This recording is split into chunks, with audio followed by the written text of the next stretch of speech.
Hey guys, this is Chris again, coming back to you with another review. Today's review is the Alpina. This is the Seastrong diver, the 300 meter.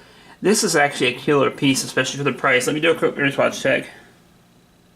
I'm wearing that Zenith El Primero. This is another one I got from my AD. He is, of course, the AD for Alpina. I've been wanting to look at one of these for a little while.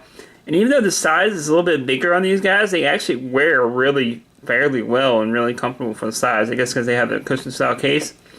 This particular model is, we're going to tag the AL525LBRG4V6.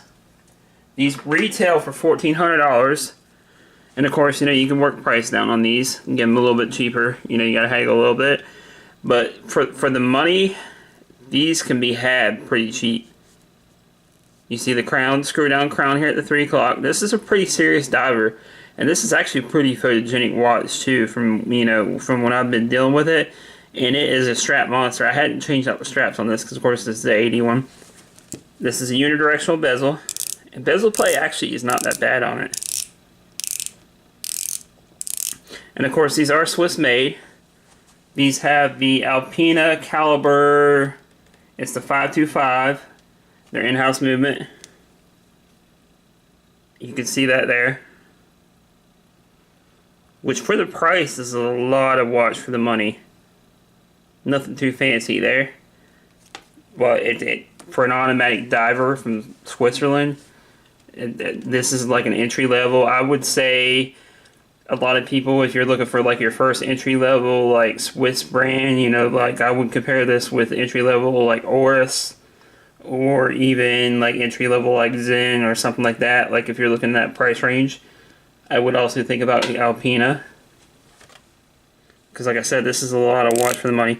This watch does come in at 44 millimeters, so it's not for the slender wristed as they say. But like I said, surprisingly, it wears surprisingly well. It comes with 22 millimeter lugs. It's not overly thick. It's got that cushion style case, so it wears really well. This, I would say, wears close to, if I had to think of something, this wears close to like a Zen U1 or something like that, where like the size is, smaller. It wears smaller than the size spec state. As you can see, it's got Alpina right here at the 12 o'clock. The applied indices. You got a little red pip here on the beginning of the second hand going around. Kind of offsets it with this little red. This is like almost like a burgundy dowel. And it's kind of its own thing. It's not like an homage to anything else, which I like. It's definitely a pretty cool diver. You see automatic here. It's 1,000 feet, 300 meters.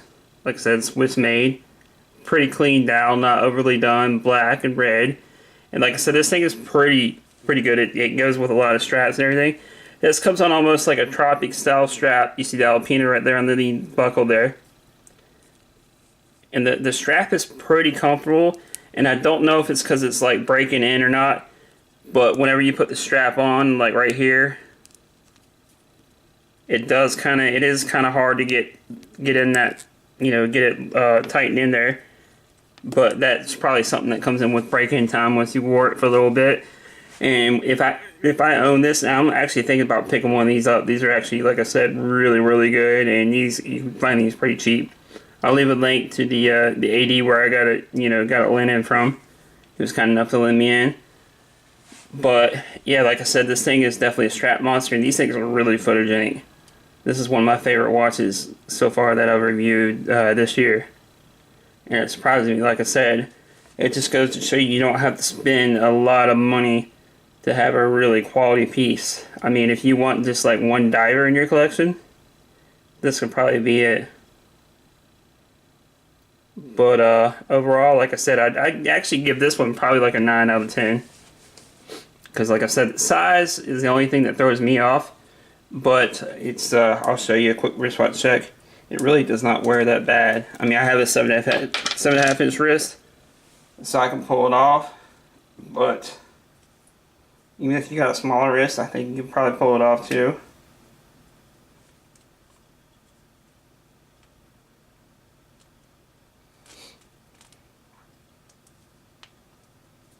Here's how it looks. on my 7.5-inch wrist. Quick wristwatch check. And like I said, that Alpina strap that comes with it, that almost tropic style strap, is a really comfortable strap. It allows it to breathe easy. The crown doesn't go into the wrist or anything like that at all. Like I said, this is probably one of my favorite watches that I reviewed this year. Besides the Blancpain, of course. But like I said, if you're looking for like an entry level, like Swiss piece, Alpina is definitely the way to go. They have a lot of great prices and they can be found at great deals. And these would be step by step, I would say, like I said, with Oris. Oris in, as you know, I've had both in. I've had the Oris, the Diver 65 was a really nice watch.